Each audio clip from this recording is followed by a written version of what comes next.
dumako muna ho tayo dito sa lalawigan na Rizal. Ating ho makakausap ang congressional candidate dyan ho sa 2nd District ng Antipolo City, Sir Red Eliaga. Magandang umaga po.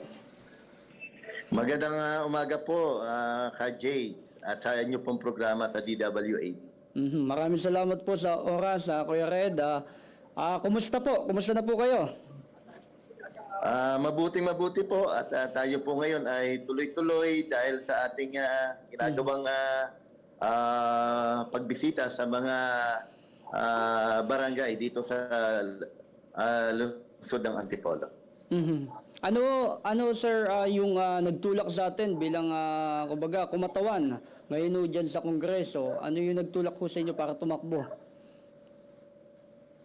Yung po ating hangarin, tuloy-tuloy na mapaglingkuran ang mga mamamayan sa 2nd Distrito ng Antipolo, lalo na dito sa Kongreso, ay yung pong patuloy nating pagnanais na mabigyan ng diin at mabigyan ng tamang programa ang mga kababayan natin, lalong-lalo na po sa kalusugan, edukasyon, hanapbuhay at programa po sa mga kabataan. Okay. Sir, ano ho yung pangunahin nating gagawin kung sakaling kayo ay maupo bilang kinatawan ng 2nd District dyan ho sa Antipolo City po?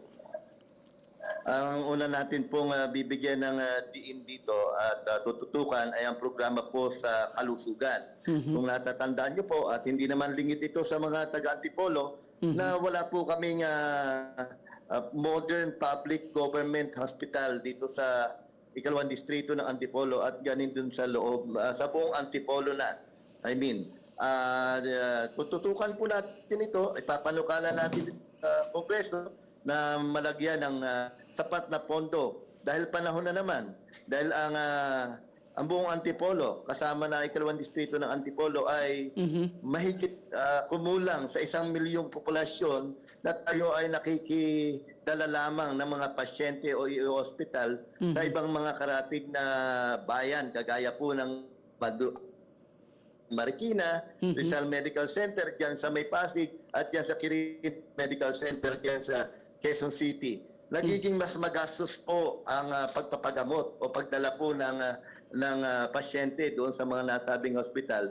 Samantalang kung magkakaroon po ng modern government tertiary DOH hospital dito sa Antipolo, ay mas lalapit po ang serbisyo ng hospital dito sa lungsod ng Antipolo. At lilinawin ko rin po, KJ, na ito pong government hospital na ito ay hindi lamang Antipolo ang makikinabang, kundi ang buo pong lalawigan ng Rizal.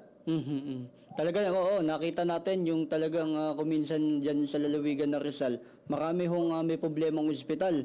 Doon naman ho, sir, sa sinasabing yung mga estudyante natin, yung usaping edukasyon, ano ho yung nakahanda nating bills na sinasabi, isusulong nyo dyan sa Kongreso para sa mga estudyante? Patuloy pa rin po na isusulong natin at programa na ihahatid ni Red Liaga sa mga kababayan natin sa 2nd Distrito sa Kongreso, yung scholarship program, educational assistance, hindi po mawawala yan. Pero ang pinakamahalaga po dito ay yung magkaroon ng universidad ang lalawigan ng lungsod ng Antipolo. Gaya po ng sinabi ko, panahon na rin dahil mahigit kumulang sa 1 milyon na mga mamamayan at napakarami na po ng nagtatakbo sa high school, sa senior high school na pagkatapos nito ay tutuloy sa kolehiyo. Yun po ang iniisip natin at panahon na rin naman po dahil nga sabi ko magastos mag-aral. Lalo-lalo na po ang iyong universidad na iyong pag-aaralan o doon ka mag-i-enroll ay malayo sa iyong tahanan. Kailangan pang mamasahe, kailangan mo pang tahanan or apartment para lang dahil mahalaga yung Dito po, kapag nagkaroon na ang Antilo, o ito ay extension ng mga malalaking universidad, government university, mas mapapadali po yung serbisyo ng edukasyon sa ng Rizal, lalo-lalo na dito sa Antipolo. At yun naman po ay tayo ay makipagtulungan sa local government, district ng panukala namin karoon o annex university, kahit sabihin na natin yung University of the Philippines ay dalhin dito. Ito nga po, Kuya Jay, ako ay napansin ko nung ako po ay nag-ikot sa parte ng Batangas, yung maliit lamang po na munisipalidad doon sa municipality ng buong lupa itong Antipolo na halos pong nalaan lang. At dahil lang din nga sa laki ng populasyon, ay panahon na para mapagbigyan at yan ng isang malaking sa Antipolo. Okay. Medyo nagpuputol-putol si Sir Red Eliaga. Nagpuputol-putol yung kanyang signal, pero talagang pinakita niya yung napakagandang yung paliwanag na talagang taus-pusong pagsiservisyo dyan ho sa 2nd District ng Antipolo City. Ayun, balikan ho natin si Sir Red Eliaga ng dyan ho sa 2nd District ng Antipolo City. Sir Red, ayan, bumalik na po kayo. Okay. Ano ho yung kung sakali, kasi nakita ho natin yung problema ho sa pangkalusugan. Unang-una ho yung ospital na sinasabi nyo, napakaganda, napakalaking tulong ho nun. At yung ilang mga estudyante, meron ho tayong nakahanda na kung sakaling programa para sa ating mga kababayan. Ito naman ho nga sinasabing pag-iingat ho natin yung sinasabing pagbabalanse sa kaunlaran at pangangalaga ng kalikasan, lalong-lalo na ho yung mga watershed areas. Paano ho natin na isusulong yun na congressional candidate? Mahalaga po ang papel at ambag ng kalikasan para sa kaligtasan ng ating bayan, especially po ng komunidad. Mahalaga po yung ating patuloy na ingatan, reforestation ng kalikasan, especially po ang Antipolo po ay malapit sa Sierra Madre, sa bundok ng Sierra Madre. Na nakikita naman po natin kung ano yung ginagampanan na magprotekta ng Sierra Madre nito, lalo-lalo po sa panahon po ng kalamidad, bagyo, at sila rin po ang nagsisilbing nagiging yung water shield po, dyan po galing yan. At kailangan po talaga na protektahan itong Sierra Madre. At ganoon din ay napakahalaga po na panatilihin yung ating mga kabundukan na ito. Kung ito po ay dahan-dahang nauubos, ang mga puno, kailangan po ito ay bataniman uli. Hindi po tayo against doon sa development. Pero yung pong magiging dulot ng kalikasan kapag po ito'y naningil, doon po yun ang concern natin. Kuya Jay, kaya yung reforestation of yung mga kabundukan, especially yung Sierra Madre nga, nasabi ko na malaking magiging epekto, lalo-lalo na pagdating ng kalamidad, iyan po yung ating tututukan. Ganun din yung mga watershed, yung mga tinatawag na protected area ng ating kalikasan. Kailangan po ito ay patuloy na ingatan at hindi lang ingatan kundi mas i-prevent at kung maaari i-reforestation natin po at taniman uli para maging mas masigla at mas maganda ang ating mga kabundukan. At yun po ang plano natin dito, Kuya Jay, dahil nga sabi ko nga alam niyo po, napakalaki po ng kayang purwisyong kayang dalhin Aha. ng kapag ang kabundukan ay nasira na. Nandito po yung buhay natin, ari-arian, at yung ating kinabukasan. Nandiyan po sa lahat nakasalalay. Kapag ka po ang mga bagay nito, sabihin natin ang kalikasan na naningil sa ating mga kapabayaan, ay maari pong magbuwis ito ng buhay. Gaya din ng baha na mag-abang ito ng matinding baha, lalo na po sa mga kalungsuran na pwedeng daanan itong maapektuhan itong tinatawag na kalamidad. Oo. Sir Red, talagang kadalasan kasi nagiging problema dyan sa ating kalikasan, dyan ho sa lalawigan ng Rizal. Yung mga kababayan naman natin na talagang walang kakayanan, walang sariling tirahan, ano naman ho yung magiging plano natin dito, Sir Red, kung sakaling kayo ang magwagi sa mangyayaring eleksyon ngayong Marso?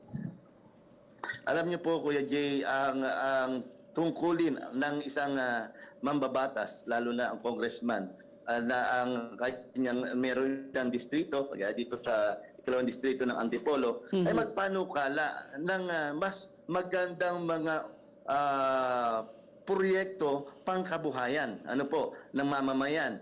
Dahil sabi ko nga, ang Kongreso ay nire-represent niya yung kanyang distrito, at ang Kongreso po ito po ay mayroon pong talakayan sa Congress.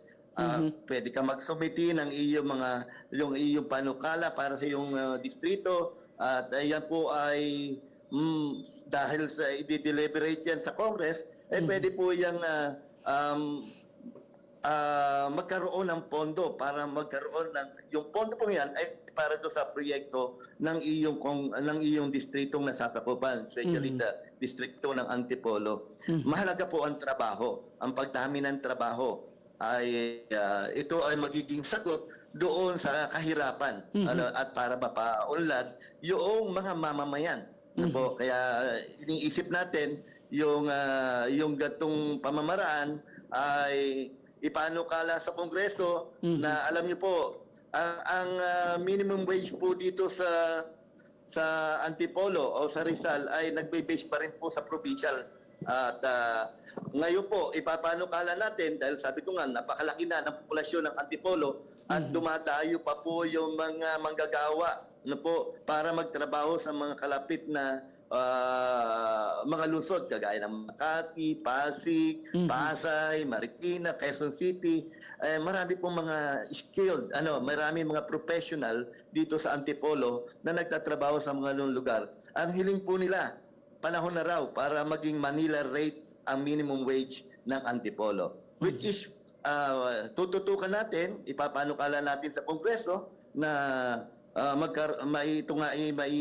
katuparan, may sa batas at maging minimum wage dito ay parehas na po sa NCR. Para naman mas makatulong dahil iniisip ko dito, Kuya Jay, ano bang pinagkaiba ng nagtatrabaho sa probinsya, mga manggagawa sa probinsya at mga manggagawa sa Manila o dito sa NCR? Parehas din sila, nagpapagod, parehas ng profesyon, parehas ang pagkakaiba. Kapag dito po ay dahil patuloy pa rin provincial rate, ay hindi po sasapat sa kanilang pamilya, yung kanilang kinikita, yung kanilang sahod. Kung magiging Manila rate po, sasapat po ang kanilang sinasahod at sa halip na sila po ay pumunta pa ng ibang lugar para maghanap ng trabaho at magtrabaho, dito na lang po sa Antipolo. Sabi ko nga, pag may trabaho, pag may negosyo, may trabaho. At kapag ang minimum wage ng Antipolo ay parehas ng Manila rates, mas dadami po ang opportunity at mas makakatulong po para umangat ang buhay ng mga taga-Antipolo. Kasi kagaya nga na sinasabi nyo, Sir Red, talagang siyempre marami tayong mga kababayan talagang dumadayo dyan ho sa lalawigan ng Rizal para ho magtrabaho lang. Ang problema, dito nga nagsisimula ako minsan, yung sinasabing corruption. Ano naman ho yung magiging paliwanag dito, yung magiging panindigan dito sa sinasabing corruption? Alam niyo po, lagi kong sinasabi, corruption kills people's dream. Alam niyo po, ang dahil sa korupsyon, ang pangarap natin ay namamatay. At ang dahil sa korupsyon, ito ay nakamamatay. Hindi lamang physical, kundi nakamamatay ng tunay na pangarap ng mamamayang Pilipino. Hindi lamang po ang tinutukoy dito ay ang Antipolo o ikalawang distrito, kundi ito ay pangkalahatan sa buong Pilipinas. Kagaya po ngayon ng mga usapin, na nangyayari ngayon sa flood control, ito po ay naging wake up call na rin sa mga Pilipino na mas paigtingin natin ang laban sa korupsyon. Dahil ang korupsyon, ito po ay number 1 na kalaban ng ating bansa kung bakit hindi tayo umuunlad. Sa halip na maibigay ng maayos ang mga proyekto ay nababawasan, napupunta sa bulsa ng mga iilang kawatan o nagnanakaw sa kaban ng bayan. Sabi ko nga po rito, malinaw ito. Ang tawag po sa isang public servant, ito po ay the public servant is a public trust ng ating mga mamamayan. So ibig sabihin, ang ating pong posisyon ay hindi po ito para maging boss. Tayo po ay maglilingkod. At ang maglilingkod po, ang isang public servant, ito po ay caretaker of public trust. Kung ito ay salapi ng bayan, ito ay administration, ito po ay kawani. Basta ikaw ay public servant, we are caretaker of public trust. So, pagdating po sa corruption, Kuya Jay, ito po ay madiin nating tinututulan at lalo't po kapag po tayo ay pinalat sa special election na ito sa Kongreso dito sa ikalawang distrito ng Antipolo. Isusulong po natin. Ito po, mabigat po ito, alam natin na meron ng mga nagsulong, pero re-reinforce natin yung panukala ng anti-dynasty law. Political anti-dynasty law. Bakit po, Kuya Jay?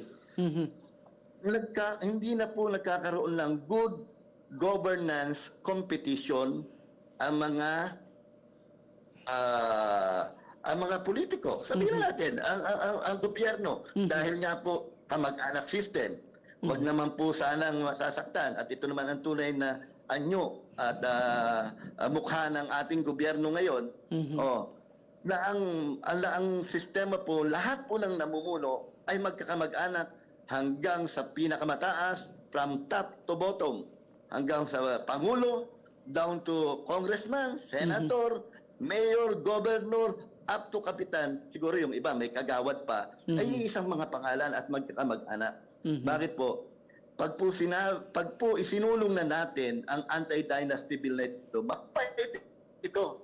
Yes, better things to happen sa magiging takbo ng politika at pamamahala ng buong Pilipinas. Pero ito po'y magiging mas maganda. Bakit po? Magkakaroon, tinatawag ko na good governance competition ang ating bansa. Pangalawa, mababawasan na po yung tinatawag nating syndicated corruption sa gobyerno. Lalo't ngayon, tama Sir Red, napakaganda nung inyong sinusulong kung sakali. Pagka kayo ay nanalo dyan sa 2nd District ng Antipolo, talagang malaking magiging tulong ninyo kasi napakaganda ng inyong kumbaga atikain pagdating sa pagsiservisyo sa mga residente natin dyan sa 2nd District ng Antipolo City. Ito naman kasi malapit na yung barangay election. Talagang may mga barangay captain din tayo nanonood ngayon. Ano yung paano nyo isusuportahan yung barangay at SK program, Sir Red? Mahalaga po matuloy ang barangay and SK election ngayong taon na ito. Dahil napakalaga po ng tungkulin ng this is the first administration, ang barangay po ang unang komunidad sa ating bansa. Sila ang takbuhan ng mga problema, lahat po ng issue. Pagdating po sa barangay, sila po ang uma-absorb yan. At tinatawag natin the shock absorber. At Ayun at nawala ulit. Binibigyan po natin ng madiing pagbibigay ng importansya ang mga kapitan, mga barangay SK, na sila po ay bakilahok. Aha. At ipagpatuloy po nila yung kanilang paglilingkod sa mga barangay. Dahil sabi ko nga po, the first community at the first na local government ay ang barangay po. Kaya mahal po ni Red Llaga ang mga barangay. Ang barangay captain, ang mga SK chairman at lahat po ng mga sanggunian sa barangay. At sila man po ay nakahanda naman at lagi naman silang handa na tumulong sa atin bilang aspirante nga po na congressman sa ikalawang distrito ng Antipolo. Sir Red, oo. Pwede ba kayo magbigay ng isang pangako na tiyak yung tuto pa rin, Sir Red? Talagang sabi ko, napakaganda, talagang midiin lahat na nagiging paliwanag nyo. Kahit ako natutuwa kasi malaking magiging tulong doon sa ating mga residente dyan sa 2nd District ng Antipolo. Ano ho yung magiging mensahe nyo sa ating mga kababayan ng 2nd District sa Antipolo City? Ganun pa rin po. Ako pinagpapasalamat, Kuya Jay. Binigyan akong pagkakataon na mapanayam at mailabas natin yung ating programa sa 2nd District ng Antipolo, lalo dito sa Kongreso.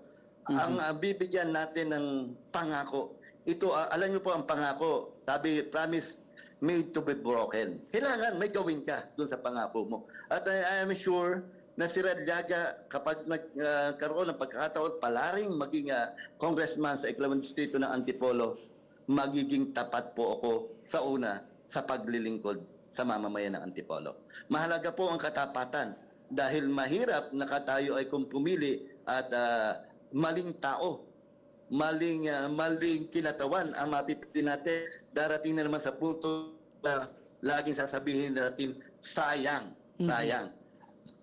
Magiging transparent po ang ating ating opisina sa lahat ng proyekto, maging po sa pananalapi. Kailangan ito nakalatag sa taong bayan kung saan pupunta ang mga proyekto at buwis ng taong bayan. Si Red Llaga po ay hindi trapo. Dahil sabi ko nga po, yung pagiging walang dungis natin na pagkatao, mahalaga po ito sa paglilingkod sa isang gantong uri ng pagiging kinatawan sa ikalawang distrito ng Antipolo. Ayaw ko pong mangako dahil ang pangako po minsan yan ay napapako. Gagawin natin ang tama, makabubuti at magiging maganda para sa Kongreso sa ikalawang distrito ng Antipolo. Ang tinig ng ikalawang distrito ng Antipolo, ang boses ng Antipoleños sa ikalawang distrito sa Kongreso, ikakatawanin natin. Dapat marunong tayong makinig sa taong bayan. Dapat marunong tayong alamin ang kanilang kalagayan. Hindi yung, sabi ko nga po, ang posisyon po ay hindi gantimpala, kundi pananagutan. Bilang magiging congressman ng ikalawang distrito ng Antipolo, alam ko na mabigat ang nakaatang na tungkulin at pananagutan. Kaya po sa ganyang bagay, sisikapin po natin na maging good example, lalo-lalo na yung maging yung transparency of good governance, yung batas na pakikinabangan hindi lamang ng ikalawang distrito ng Antipolo, kundi ng buong Pilipinas. Kaya nga po yung sinasabi ko na anti-dynasty bill na yan, kailangan makinabang ang buong Pilipinas. Ang paglaban sa corruption, kailangan makinabang ang buong Pilipinas dahil ito naman po talaga ang ugat kung bakit tayo lugmok ngayon sa kahirapan ang ating mahal na bansang Pilipinas. Talagang napakaganda at nasundan namin, Sir Red, yung naging pagtakbo nitong mga nakakang eleksyon. Talagang hindi ka sumuko. Sabi nga ng mga taga-Antipolo, may mga ilan tayo nakausap, sabi talagang wala kang sawa na talagang maabot mo yung magandang advokasya na makapagserbisyo dyan no sa ating mga residente, yung mga kababayan natin sa Antipolo City. Okay.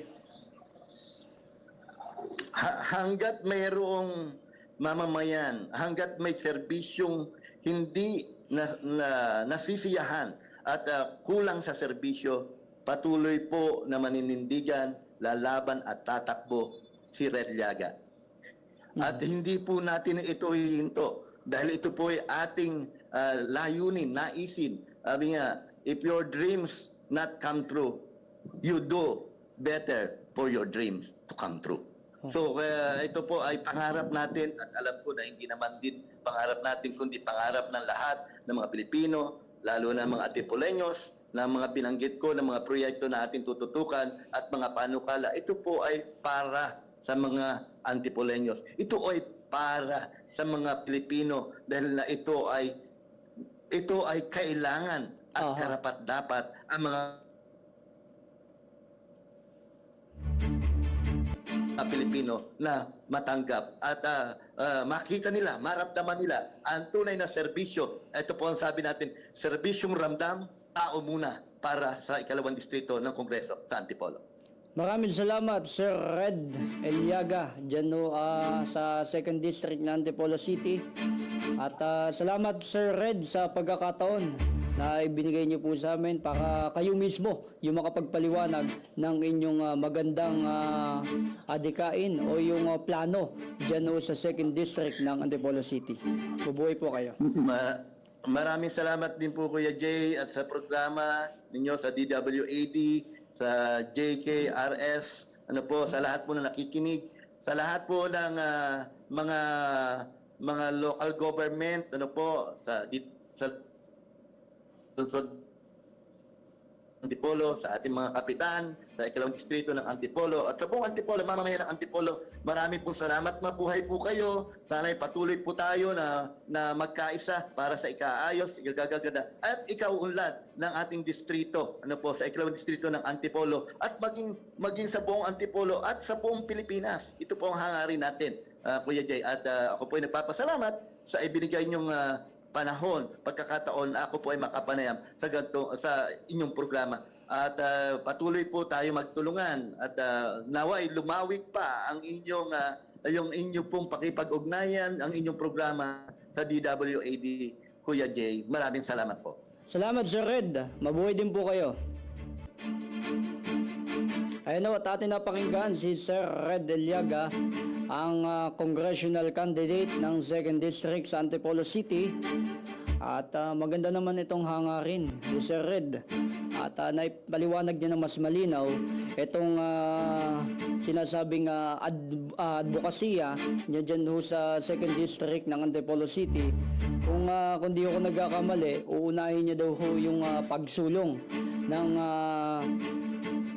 anti-dynasty law. Talagang sinasabi nito mga nakaraan meron ng mga nagsulong pero hindi pa ganun. Kumbaga hindi pa ganun hindi pa nabibigyan ng pansin itong anti-dynasty law. Tignan ho natin ang mga taga San Isidro, taga barangay, yung mga barangay dyan ho sa 2nd District ng Antipolo City. Kayo na ho ang balang humatol kung sino ang dapat nating iboto dyan ho sa 2nd District ng Antipolo City.